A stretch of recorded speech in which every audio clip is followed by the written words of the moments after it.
dia a todos, todas. Nós vamos dar início a mais uma reunião do nosso Fórum Permanente de Estudos de Direito e Processo Penal, 46ª reunião. E hoje nós temos aqui o prazer e a honra de contar com a presença do professor Afrânio Silva Jardim, que certamente é conhecido, né, de todos, e o professor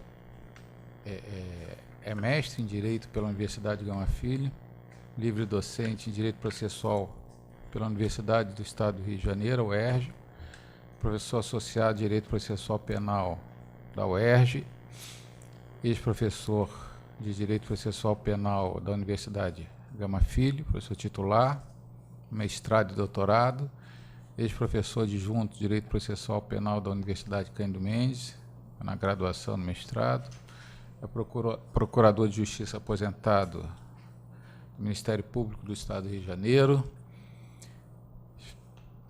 tem essa experiência vasta na área do direito, com essa ênfase forte em Direito Processual Penal, e atua nesses temas de direito penal, processo penal, democrático, processo penal, Constituição, prisão cautelar, etc. Então, na verdade, como eu disse, o professor Afrânio Silva Jardim, né, dispensa maiores apresentações e, sem dúvida alguma, é um professor extremamente conceituado de todos nós, né?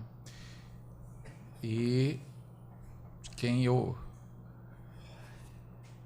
acompanho, embora de longe, né, já desde os bancos escolares, porque também fui aluno da Cândido Mendes, e daí passei a admirar, né, o professor Afrânio Silva Jardim. Hoje nós vivenciamos um momento difícil, no direito penal, direito processual penal, né, para ficar nesse particular, e a gente pode dizer que há até evidentemente, uma crise, né, na nossa jurisprudência, e é justamente sobre esse tema que nós convidamos o professor Afrânio Silva Jardim para falar nessa manhã de terça-feira sobre o direito processual penal e alguns equívocos da jurisprudência, né, que tem se acentuado, né, acho que são muitos equívocos, né, que vem sendo maltratada, como o próprio professor Afrânio Silva Jardim,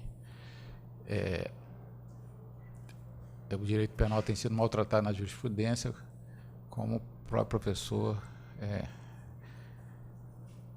mencionou, né, quando a gente discutia o tema dessa palestra. Bom, enfim, vou passar então a palavra ao professor para que a gente possa ter o prazer de ouvi-lo. Bom jeito de falar de pé? Claro. Acho que... Se tiver aqui, tem um microfone. Vai gravar? Vai, né? Vai gravar, vai. Dá para tomar cuidado com o que eu falo? Eu ia começar falando, me permite, desculpe quem discorda de mim, mas eu deixei para falar no final, fora Temer. Mas já falei agora, não tem jeito, né?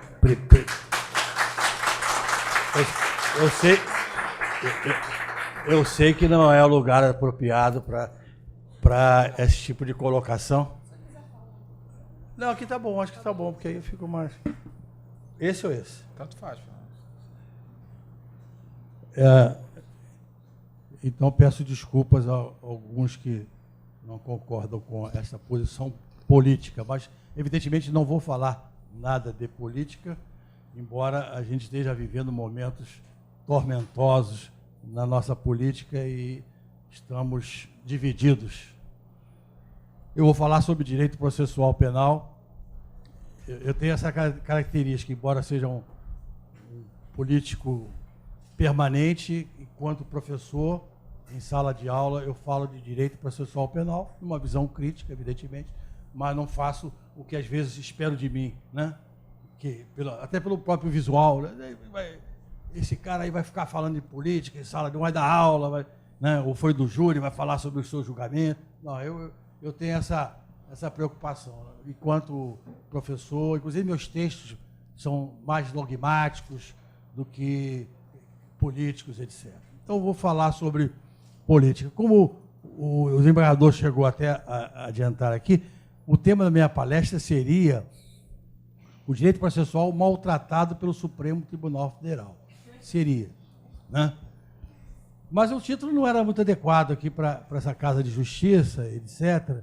Né? Eu vou falar com esse título lá em Pernambuco mês que vem e na PUC semana que vem. Mas aqui não vou falar sobre... E foi bom porque eu ampliei um pouco, eu não vou só criticar o Supremo, vou criticar os tribunais de justiça e até os tribunais regionais federais, no que diz respeito ao direito processual penal, evidentemente. Né? Então, ampliei a minha metralhadora giratória. Depois que a gente se aposenta no MP, a gente fica liberto de algumas restrições, né? E então pode fazer as críticas mais generalizadas. Mas quando você se especializa numa coisa, né? Eu vejo sempre a TV Justiça, às quintas-feiras, em casa, estou aposentado. Continuo lecionando na UERJ, mas fora disso estou aposentado. Então tenho mais tempo. Eu fico vendo, e você é especializado, né? A impropriedade, até terminológica, que não é o mais importante, de votos, de decisões de alguns tribunais. Primeira questão. O juiz, isso é muito comum, principalmente na Justiça Federal, se declarar incompetente. Estou vendo aqui meu sobrinho, Luiz Cláudio. Prazer, você está aqui. Muito tempo que a gente não se vê. É sobrinho, filho da minha irmã, mas a gente quase não se vê, né? Mas, pois bem, é muito comum, repito, principalmente no âmbito da Justiça Federal, o juiz, no inquérito, se declarar incompetente.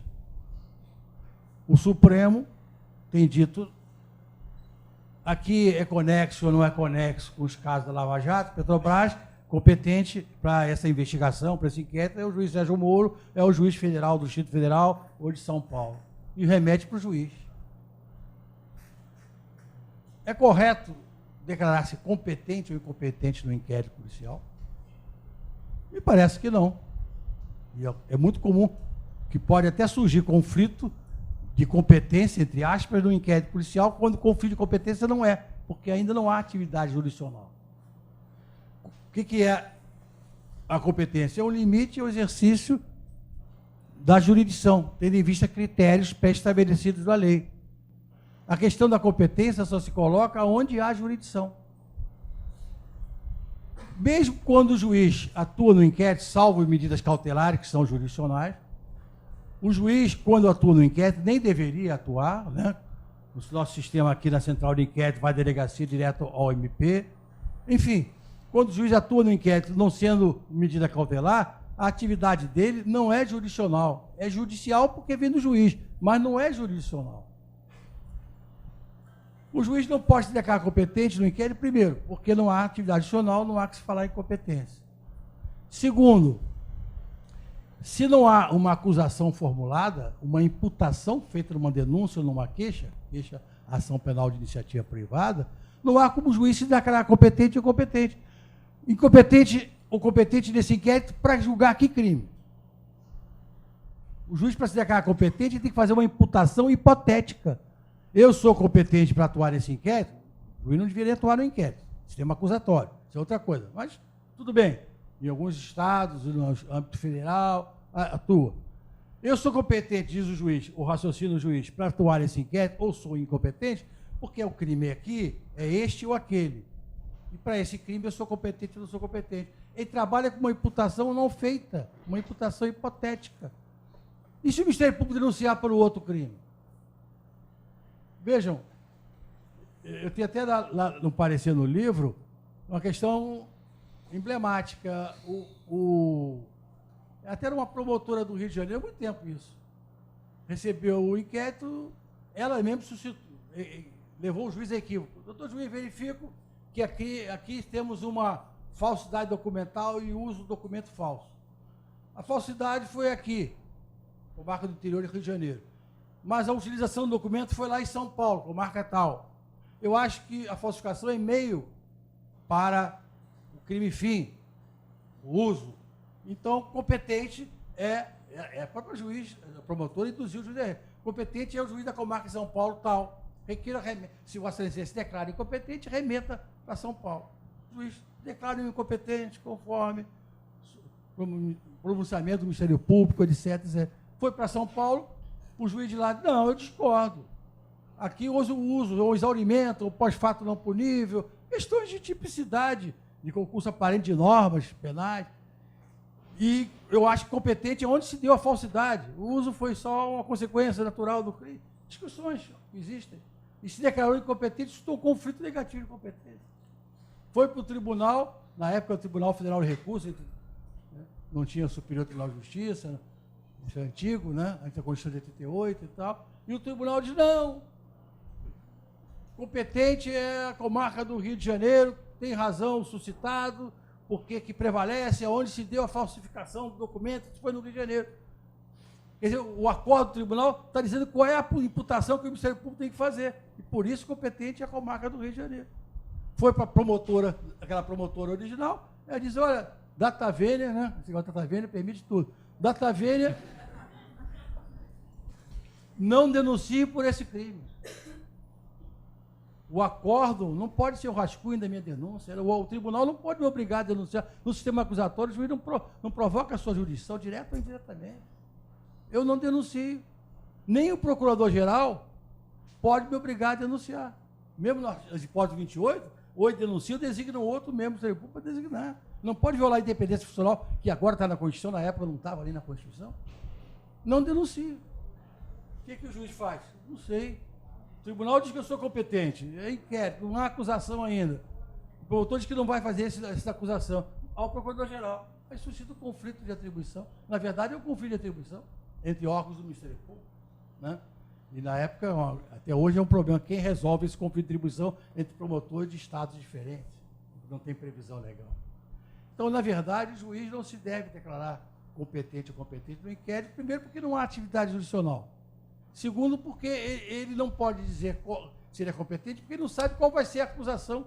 Sérgio de Moro Hamilton, grande procurador de justiça aposentado, professor, um dos melhores, mas não escreveu nenhum curso, nenhum manual, não é muito conhecido. Tem várias obras que são coletâneas dos seus trabalhos. Né?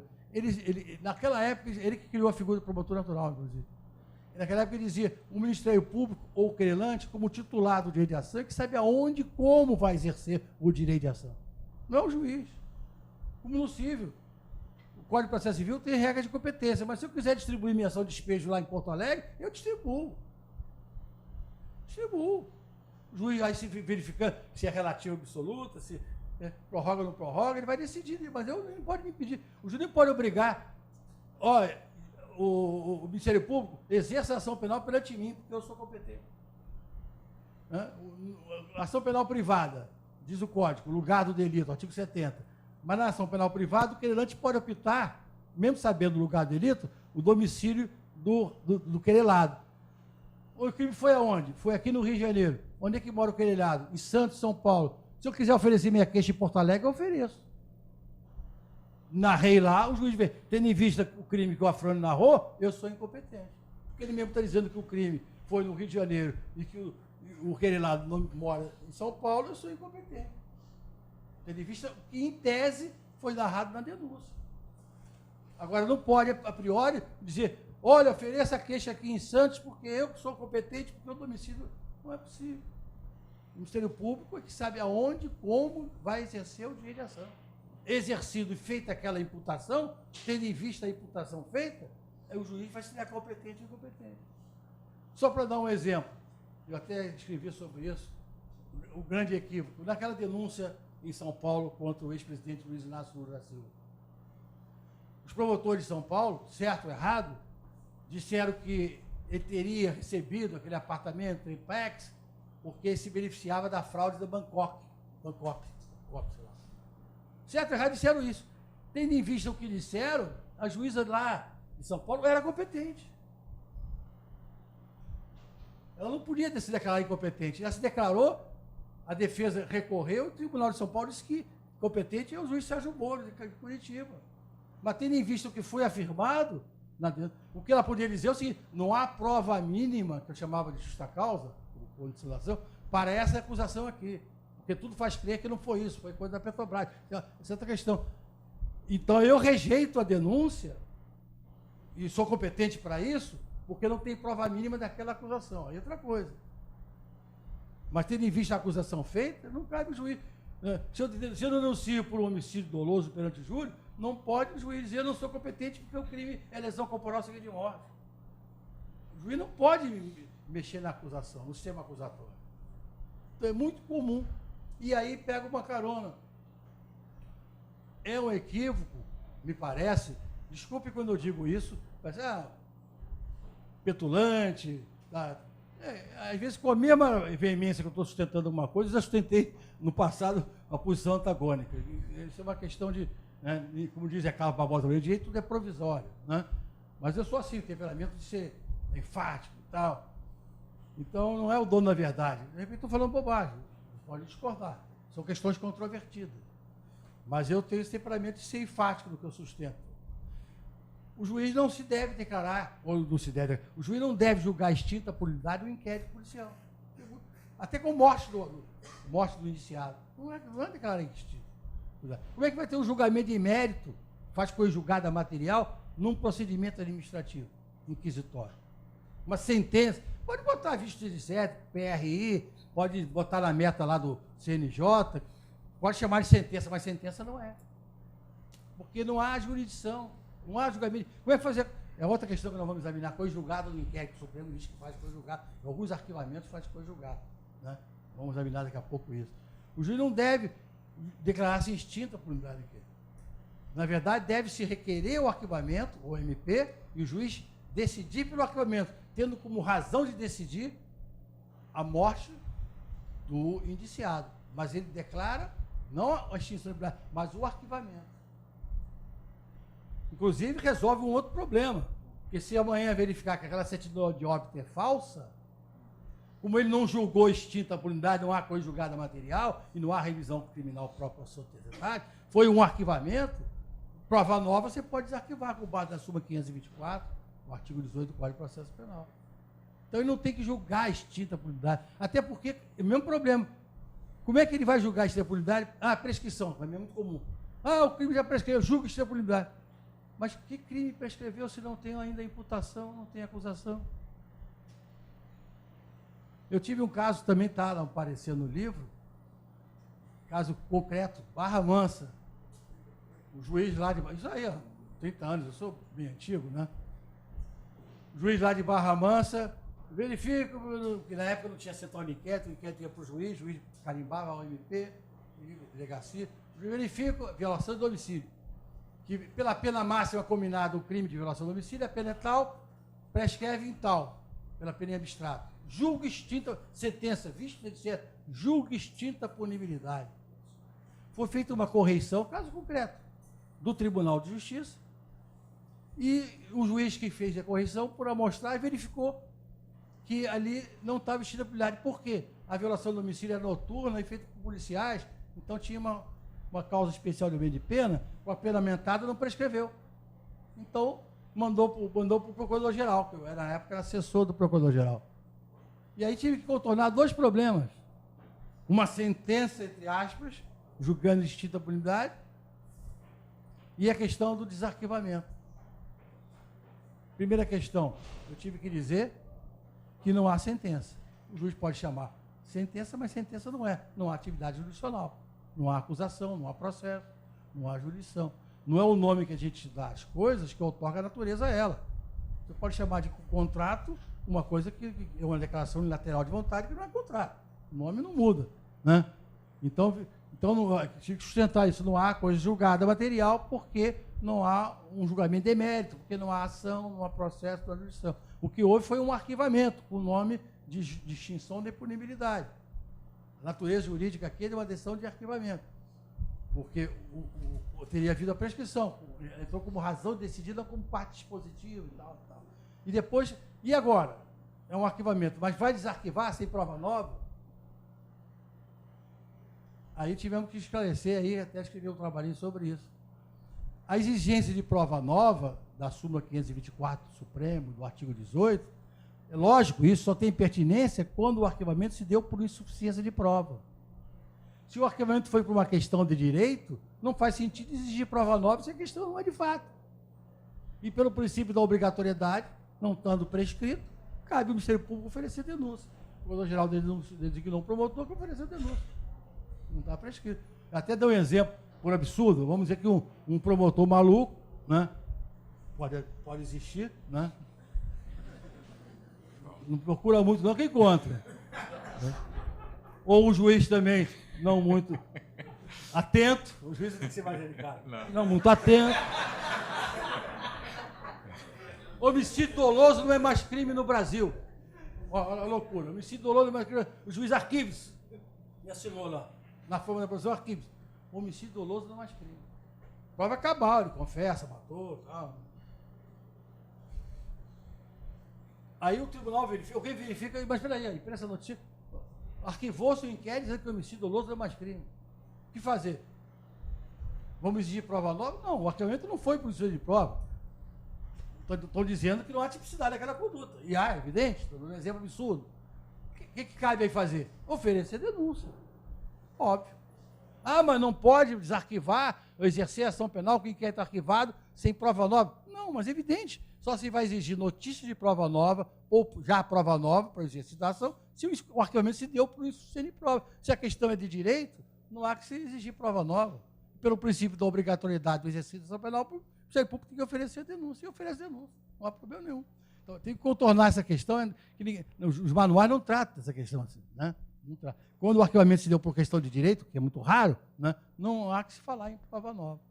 Então, nesse caso, não deve, voltando atrás, o juiz declarar extinta a punibilidade, ou pela prescrição, ou pela morte do indiciado, etc, etc. E sim arquivar o inquérito.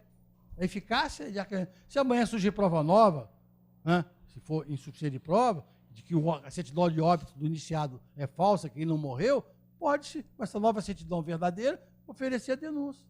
Ele não morreu. Não precisa dizer que não há adesão de mérito, não há revisão criminal pró-sociedade, não pode mais, não sei o quê. Né? Então, essa questão terminológica é importante. Né? É importante. Abrindo um parênteses, fazendo uma cargazinha, o Supremo continua dizendo, julgo improcedente a ação.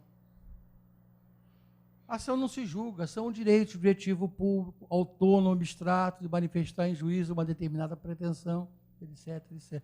É conexo a uma relação de material alegado, aquela coisa toda do livro. A ação é um direito que se exerce. E não se julga esse direito. Quando se abusa do exercício de direito, falta uma condição da ação, extingue o processo de julgamento de mérito, sem resolução do mérito. Né?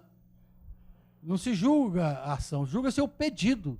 E o pedido exterioriza a pretensão, que é uma vontade que manifesta o autor perante o juiz, que prevaleça o seu interesse em detrimento do interesse do réu. Né? Aquela célebre definição de Carnelucci. Então, se julga procedente ou improcedente o pedido, mas o Supremo continua dizendo que julga improcedente a ação. A toda hora ele diz isso. Né? Não conheço da ação, diz o Supremo. Não conheço da ação de habeas corpus. Pelo menos já diz que é uma ação, né? Porque antigamente se diziam que era um recurso e tal. Não conheço da ação. Já viu algum juiz dizer não conheço da ação de despejo? Não conheço da ação possessória? Não conheço da ação.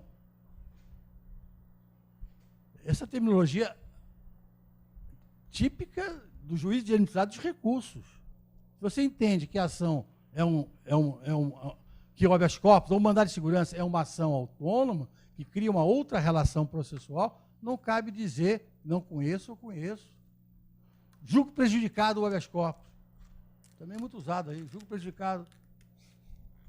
Questão prejudicial é outra coisa completamente diferente. Questão prévia, preliminar, não tem nada a ver. Julgo prejudicado. Ah, por quê? Porque já está solto o paciente. Não, o que está se dizendo, o que é, em outras palavras, fora de técnica, é que não há mais o interesse de agir. As condições da ação têm que existir enquanto o direito de ação está sendo exercido.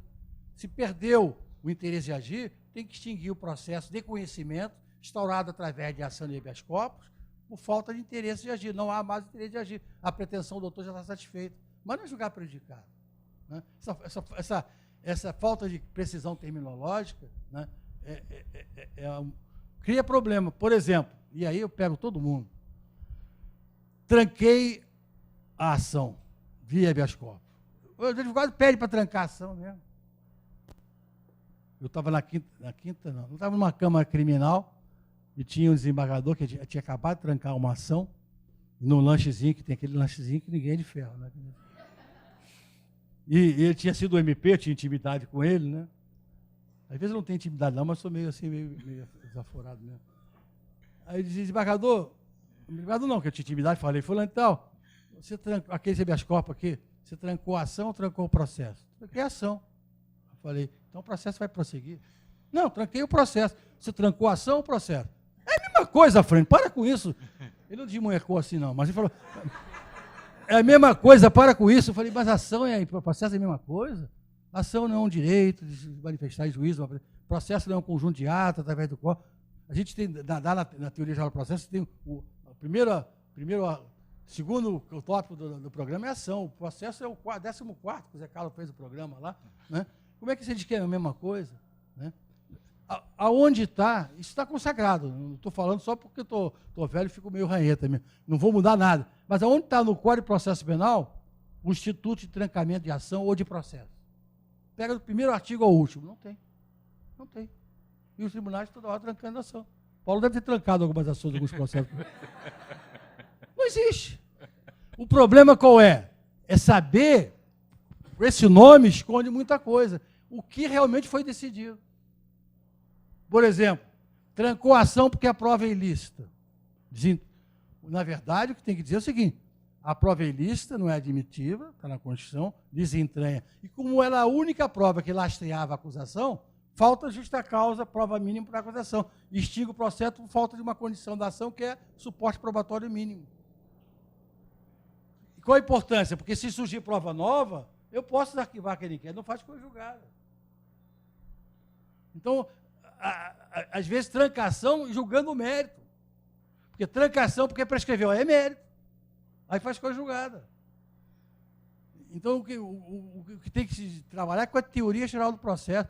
Habeas corpus e mandado de segurança, onde acontece mais essas questões, indefiro o habeas corpus. Você indefere a remessa dos autos do contador, indefere a vista dos autos. Né? Ali não é indefere. Você julga improcedente o pedido. Ah, mas é uma reiteração do outro habeas corpus já julgado por essa Câmara. Então é coisa julgada. Porque pode haver coisa julgada, habeas corpus, é uma ação. Então o que você tem que dizer, ou, como diz a doutrina tradicional, a originalidade é um pressuposto processual de validade, ou, como eu sustento, vamos falar depois, se der tempo, que a originalidade é uma condição para o exercício da ação. Né? A ação tem que ser original. Se ela repete uma outra pendendo, litispendência já julgada, falta originalidade, é uma condição da ação, extingue o processo de julgamento de mérito. Como quiser, é um pressuposto processual, a condição da ação, mas você tem coisa julgada. E aí nesse, não é trancar, o indefiro, o mandamos. Perceberam? A falta de técnica é muito comum. Uma outra questão. O Supremo tem uma... Não sei se é súmula, agora estou na dúvida. Reiteradamente decidindo que, em alguns casos, o arquivamento faz coisa julgada. Material. Olha, eu já examinei alguns concursos aí. Se o candidato dissesse isso para mim, de repente até reprovava. Né? Hoje já não, porque o Supremo diz isso. Estou eu reprovado. Né? Aliás, por essa antipatia que eu tenho com jurisprudência, eu posso falar que eu fiquei no Ministério Público 31 anos. Salvo súmulas, eu devo ter sustentado nesses meus recursos a vida toda, umas 5 jurisprudências é muito. Porque não... Tem jurisprudência para todo gosto. Tem para todo gosto, só procurar. E tem com a internet agora, entendeu? E quem percebe que às vezes é feita pelo assessor do desembargador, né?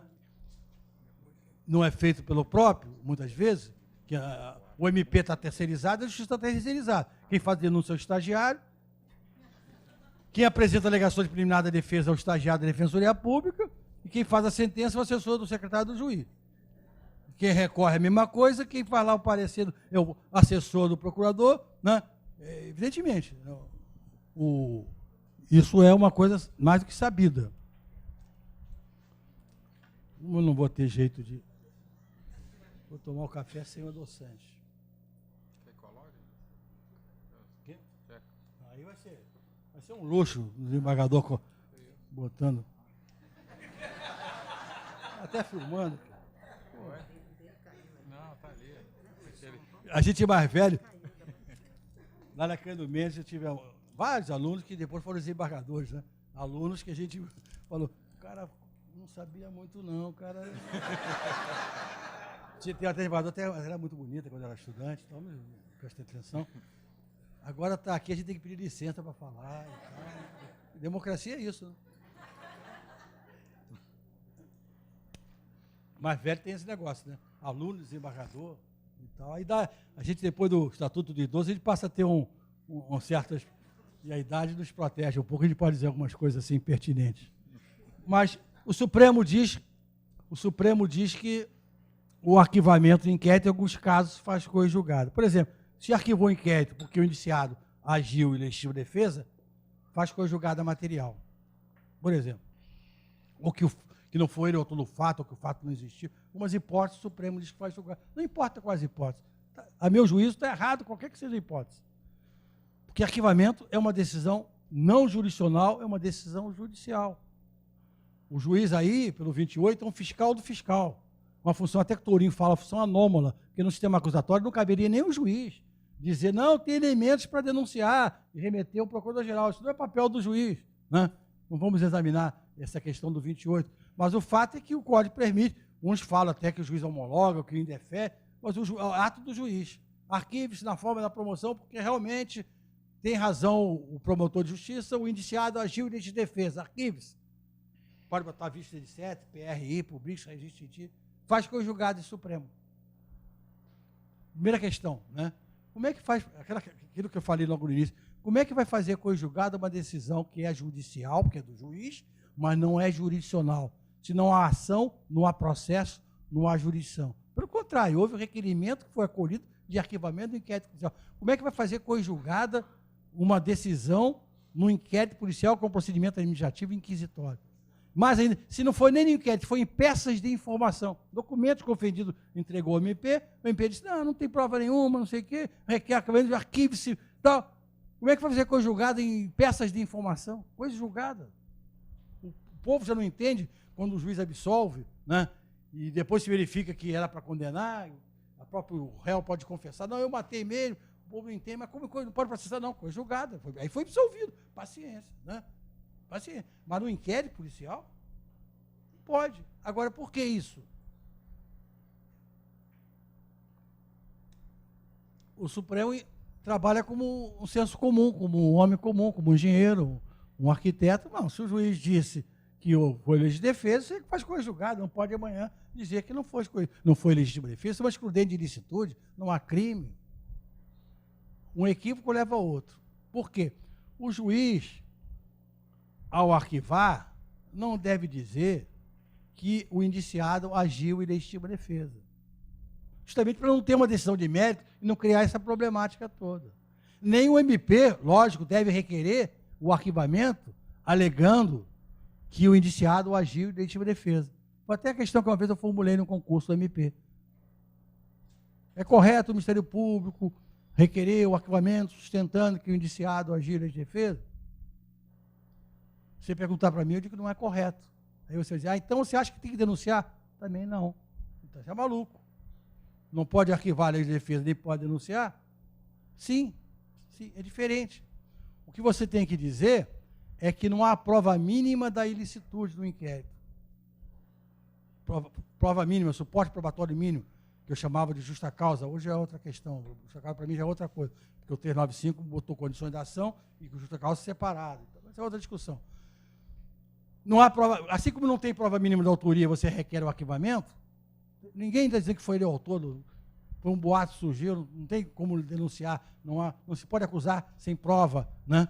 Acusação leviana, temerária, não se admite no Estado de Direito Democrático, tem que ter uma prova. Por isso que tem um inquérito, para trazer prova mínima para a acusação, né? Não basta convicção. Hã?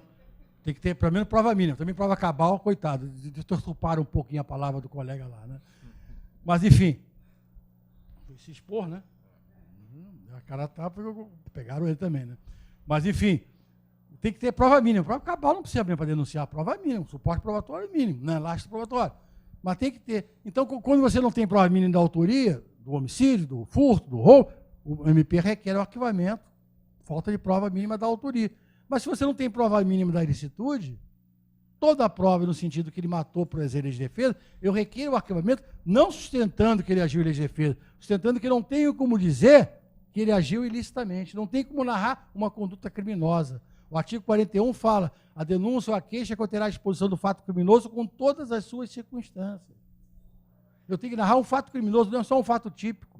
Eu tenho que narrar uma conduta ilícita e reprovável e tem que ter prova mínima disso tudo. Muita gente diz, justa causa, autoria e materialidade. Não, muito pouco. A autoria e materialidade nem é tipicidade ainda. Às vezes tem nexo causalidade, tem que ter prova mínima de nexo causalidade, tem que ter prova mínima do dolo, tem prova tipo subjetivo, prova mínima do que vai ser narrado. Tudo que for narrado na denúncia ou queixa tem que ter alguma ressonância, algum arrimo na prova do inquérito ou das peças de informação. Então, por exemplo, para ficar mais claro, eu pego um inquérito policial. Toda a prova, é um exemplo que eu sempre dou, fica bem contundente, bem claro, é de que o indiciado, um senhor, em casa, de madrugada, teve a porta da sua casa arrombada, o assaltante entrou com uma metralhadora, um fuzil, matou a empregada. Desculpe, gente, esqueci de desligar. Eu não sei nem como eu desligo isso, gente. Eu vou desligar aqui. Esse celular aqui vai ser tombado. Eu comprei lá em São Pedro da Aldeia, cheguei lá e disse, não tem internet, tem nada aqui. Qual é o pior celular que a senhora tem aí? Da Claro. Aí a moça botou um celular que quase que desmontou na mesa. Eu falei, não, o segundo pior, o pior não vou levar não, porque esse é descartável. Não quero. Aí ela me deu esse aqui até hoje, bateria dura uma semana, 10 dias. Deixa eu desligar aqui. Não sei nem como desliga esse negócio. Enquanto isso está gravando. Ó. Bom, agora desliguei, não sei nem se era importante. Bom, então, se eu pego o inquérito, toda a prova é no sentido que o dono de casa, lá, o senhor, acordado com a porta arrombada, metralhadora, matou a empregada, está estuprando sua filha no quarto do lado, ele acorda e vê, e vai lá e dá um tiro no assaltante, estuprador, homicida, e mata. Toda a prova nesse sentido. Eu tenho que fazer denúncia? Alguns promotores, assim, mais persecutórios, suavizar um pouco, diz que tem, né? E aí eu estava... Mas você não, Afrânio, você não é adepto do princípio da obrigatoriedade? Se a tua tese de docência não é sobre o princípio da obrigatoriedade? Como é que você diz que não tem que denunciar? Eu digo. Aí eu respondo assim, foi o caso, até uma discussão lá no banco, começamos a discutir 2 horas, 5 horas da tarde, o banco estava fechou na época, fechava mais tarde. E eu não saquei o dinheiro porque fica discutindo essa questão lá. Com um colega procurador, era promotor na época ainda. Como é que eu falei, então faz a denúncia. Você acha que tem que denunciar? A autoria e materialidade está ali. O cadáver está lá, do assaltante está morto. O chefe de família disse, não, eu matei, ele ia estuprando minha filha, tinha matado a empregada. Autoria e materialidade. Eu falei, então faz a denúncia. Acha que tem que denunciar? Faz a denúncia. De 2, uma. Ou 3 até. De 3, uma. Ou você vai narrar